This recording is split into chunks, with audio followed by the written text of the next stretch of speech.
Berapa atasanmu sanggup memberi gaji sehingga begitu enteng engkau meninggalkan sholatmu? Apa yang dijanjikan istrimu sehingga begitu mudah kau berikan yang haram? Hanya rayuan sesaat padahal dia pun akan meninggalkanmu sebelum masa tua tiba. Apa yang dijanjikan anak-anakmu, ayah kami akan menjagamu di hari tua nanti, maka berikan apa yang kami inginkan, berikan kami rumah yang besar, belikan kami kendaraan yang mewah, nanti setelah hari tua kami akan menjagamu, kata mereka. Tapi setelah kita tua, dosa-dosa begitu banyak terkumpul. Mereka pun meninggalkan kita di panti jompo yang penuh dengan kesunyian, hening, sepi, tak terdengar suara cucu.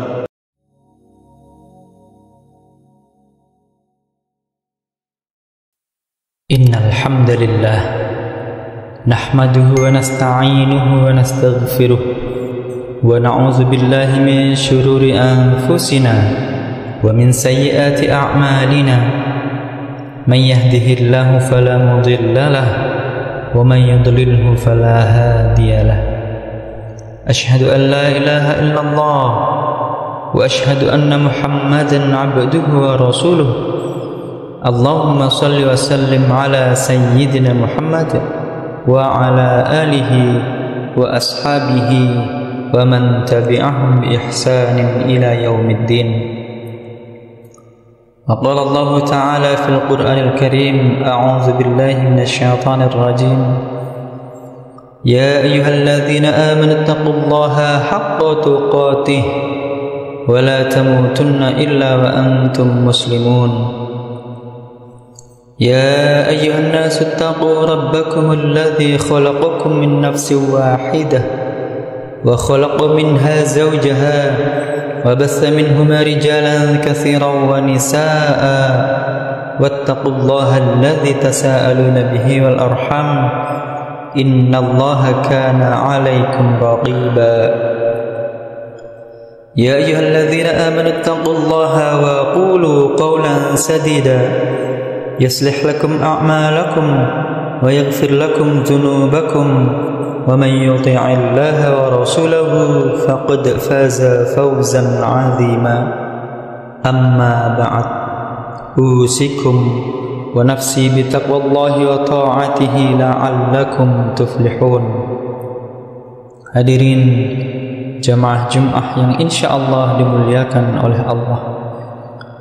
Tidak ada kata yang dapat mewakili nikmat tetesan darah, detak jantung, hembusan nafas, langkah kaki, ayunan tangan. Semua itu hanya dapat kita balas dengan ucapan Alhamdulillah. Tidak ada yang dapat menjalinkan kita dengan beliau yang jauh di sana di kota Madinah Al-Munawwarah.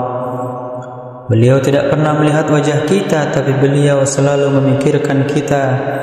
Kita kirimkan untuknya Allahumma salli ala sayyidina Muhammad wa ala ali sayyidina Muhammad. Hadirin jemaah-jemaah yang dimuliakan Allah, seorang anak melihat orang tuanya duduk di atas kursi roda dengan tangan bergetar karena terkena penyakit Parkinson. Air liurnya meleleh karena tidak lagi bisa menelan. Dulu lehernya kokoh, kuat berbicara, tapi sekarang suaranya merintih karena usia yang sudah lanjut. Di saat itulah si anak sadar bahwa ayahnya yang dulu jenderal bintang 4 hari ini tidak lagi berdaya. Dia hanya bisa duduk di atas kursi roda dengan tangan gemetar dan air liur meleleh. Dulu kalau dia berjalan tegap, langkahnya kokoh. Kalau dia bersuara keras, anak-anak buahnya takut. Tapi sekarang dia hanyalah seorang tua renta. Dia hanyalah seonggok daging yang akan membusuk ketika ruh sudah keluar dari jasadnya. Dia hanya akan menjadi santapan cacing tanah. Lalu apa yang akan dia bawa menghadap Allah Subhanahu wa ta'ala? Maka tak lain dan tak bukan adalah alladzi khalaqal mauta Dia yang menciptakan mati wal hayata, dan menciptakan hidup. Untuk apa dibuatnya ada hidup ada mati? Liyabluwakum ayyukum ahsanu amala, untuk melihat siapa yang paling baik amalnya. Hari ini kita memang tidak duduk di atas kursi roda.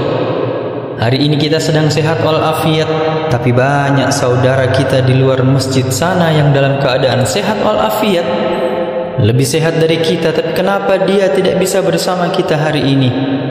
Mungkin karena mereka sedang musafir, sedang dalam keadaan darurat.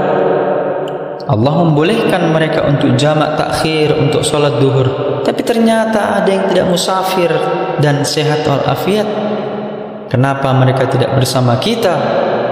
Karena ada satu nikmat besar yang Allah cabut, nikmat istiqomah, iman dan Islam. Oleh sebab itu, hari ini nikmat besar itu ada dalam diri kita. Kita sehat walafiat, kita tidak musafir, tidak sakit, sehat fisik dan mental. Tapi yang paling besar di antara nikmat itu adalah takut meninggalkan sholat Jumat.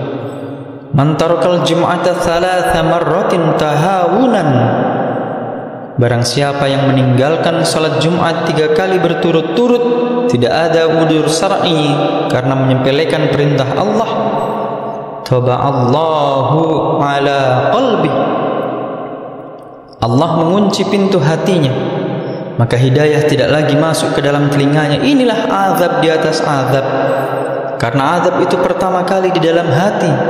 Khatamallahu ala qulubihim, hati terkunci. Setelah hati terkunci, wa ala sam'ihim, telinga tersumbat. Setelah telinga tersumbat, wa ala absarihim ghishawah, mata tertutup.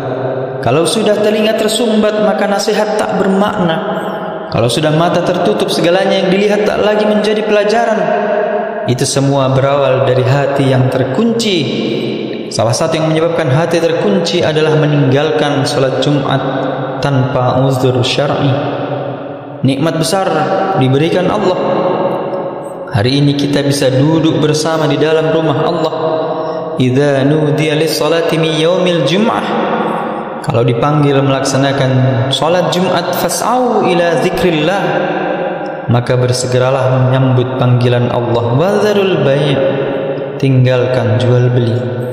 Hadirin jamaah Jumat rahimakumullah, hari ini ada saudara kita yang terbaring di rumah sakit, mendengar suara azan bersyahutan, tapi dia hanya bisa meneteskan air mata. Kenapa? Kalau dulu waktu dia sehat sempat beribadah, penyesalannya tidak terlalu banyak.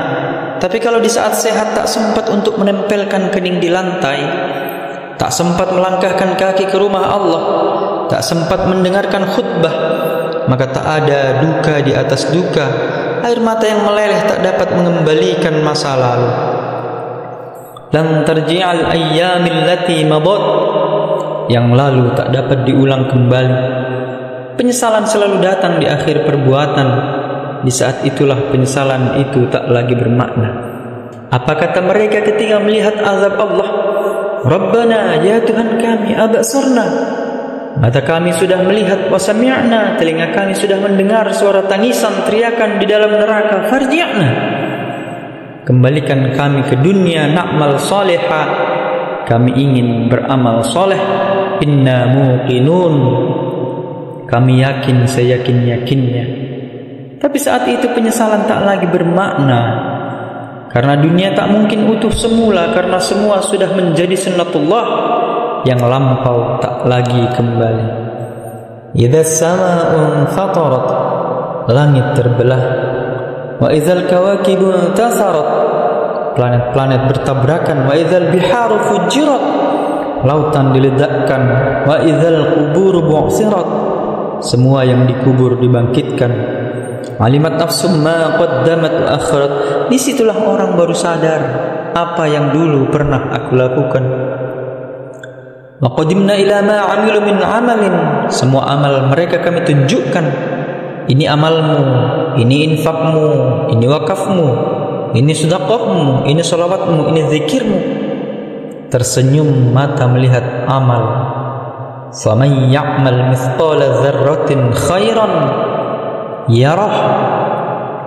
Tapi jangan lupa, apakah dosa-dosa lainnya dilupakan begitu saja? Yang buruk pun akan nampak juga.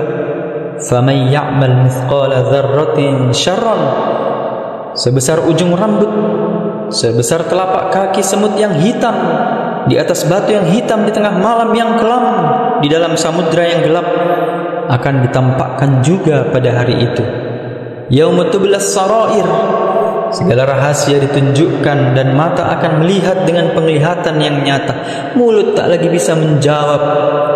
Al-yawma nakhtimu ala afwahihim, hari itu mulut kami kunci, karena mulut itu pandai mencari-cari alasan, bersilat lidah, maka hari itu lidah dikunci. Wa tukallimuna aydihim, tangan mereka kami buat berbicara. Wa tashhadu arjuluhum, kaki mereka kami buat bersaksi. Apa yang akan dibicarakan tangan, apa yang akan dipersaksikan kaki, bima kanu yaksibun, semua yang pernah dilakukan di masa lalu. Berapa atasanmu sanggup memberi gaji sehingga begitu enteng engkau meninggalkan sholatmu? Apa yang dijanjikan istrimu sehingga begitu mudah kau berikan yang haram? Hanya rayuan sesaat, padahal dia pun akan meninggalkanmu sebelum masa tua tiba. Apa yang dijanjikan anak-anakmu, ayah kami akan menjagamu di hari tua nanti, maka berikan apa yang kami inginkan, berikan kami rumah yang besar, belikan kami kendaraan yang mewah, nanti setelah hari tua kami akan menjagamu, kata mereka. Tapi setelah kita tua, dosa-dosa begitu banyak terkumpul, mereka pun meninggalkan kita di panti jompo yang penuh dengan kesunyian, hening, sepi, tak terdengar suara cucu. Suapkanlah yang haram ke perut anak-anak kita, berikanlah yang batil ke dalam perut mereka, itu hanya akan menjadi azab di dunia sebelum hari kiamat tiba. Isma syi'ta, hiduplah sesuka hatimu. Isma syi'ta, apa yang kau makan, makanlah. Apa yang mau kau kerjakan, kerjakanlah. Fa innaka mayyit, tapi ingat kau akan menjadi mayat, kau akan mati. Semua akan diminta pertanggungjawaban di hadapan Allah. Hari ini orang boleh tertawa, hari ini orang boleh merasa dunia dia yang punya, tapi sampai masanya yang hijau akan berubah kuning, yang kuning akan berubah mati. Lalu apa yang akan dibawa menghadap Allah Subhanahu wa ta'ala? Amal soleh. Kalaulah pernah mulut itu membaca sepotong dua potong ayat sebelum berangkat kerja, kalau sempatlah masuk ke kamar mandi mengambil air wudu, sholat sunnah duha sebelum berangkat kerja, kalau sempatlah ketika duduk dalam suasana santai, membuka HP lalu membuka Quran digital sambil melihat beberapa ayat, merenungkan maknanya, mengingat mati. Kalau sempatlah mulut mengucapkan Subhanallah wa bihamdih, Subhanallahil azim. Kalau sempatlah anak istri dibawa ke masjid i'tikaf mendengarkan pengajian. Kalau sempatlah beberapa persen dari penghasilan dilimpahkan ke rumah anak yatim, panti jompo, masjid pesantren. Kalau sempatlah beberapa meter tanah dibebaskan untuk mendirikan rumah Allah. Kalau sempat membelikan karpet untuk musola-musola. Kalau sempatlah membeli beberapa kilo beras untuk tetangga yang membutuhkan. Itulah yang akan menolong di hadapan Allah. Adapun rumah besar dengan banyak semen, besi, semua hanya akan tinggal kenangan. Tanah yang dulu harganya jutaan rupiah hanya akan dibagi-bagi dengan ahli waris.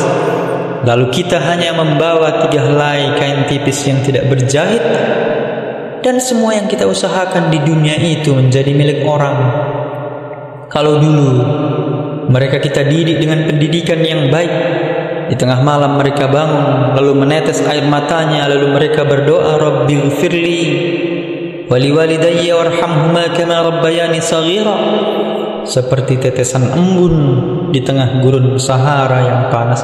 Kalaulah sempat mereka berdoa, Allahumma ighfir lahu warhamhu wa'afihi wa'fu anhu, maka mengalirlah air yang sejuk ke tenggorokan yang kering. Ya Allah, aku tak dapat membalas budi baik mereka, ya Allah.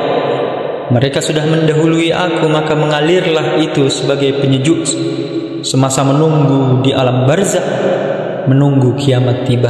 Tapi kalau mereka hanya dididik dengan keduniawian, dididik dengan kemewahan, disumbat mereka dengan materi, tidak pernah diingatkan pada mati, maka ketika kita mati, mereka pun akan mati perasaan dan ingatannya.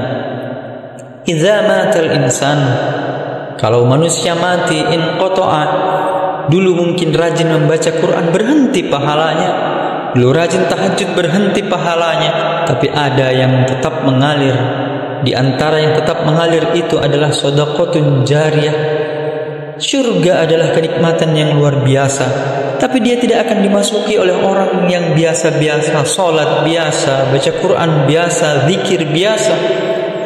Untuk mendapatkan syurga yang luar biasa, maka itu bukan perimbangan ibadah yang fair. Hanya dengan salat wajib biasa, hanya dengan baca Quran biasa, hanya dengan zikir biasa, hanya dengan sedekah biasa, lantas mengharapkan surga yang luar biasa, sungguh bukan perimbangan perniagaan antara makhluk dengan Khalik, Allah Subhanahu wa ta'ala. Khutbah Jumat ini kembali mengajak kita merenung. Kita ini mau kemana? Di sini untuk apa? Yang kita bawa menghadap Allah itu apa? Apakah nama, jabatan, kebesaran, kekuasaan, harta benda ikut menghadap Allah? Tidak. Dia akan tinggal menjadi puing-puing kenangan. Yang akan dibawa adalah amal soleh.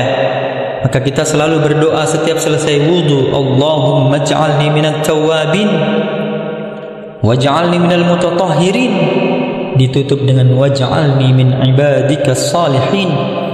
Karena orang yang solehlah yang selamat dari kerugian, yang lain rugi. Innal insan, semua manusia, lafi khusrin, rugi. Yang kaya rugi, yang punya kuasa rugi, yang tampan rugi, yang punya anak rugi, yang punya istri rugi. Tapi ada yang beruntung, illal ladzina aman, kecuali yang beriman, wa amilus shalihat, dan beramal soleh.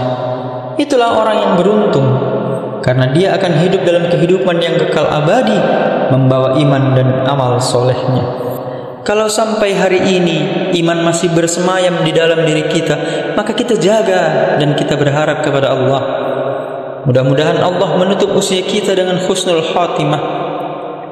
Ketika itulah malaikat datang memanggil, menyambut, ya ayyatuhan nafsul mutmainnah, wahai jiwa yang tenang, irji'i ila rabbik, kembalilah kepada Rabbmu, radiyatan mardiyah, engkau ridha kepada Allah, Allah pun ridha menerima engkau sebagai hambanya.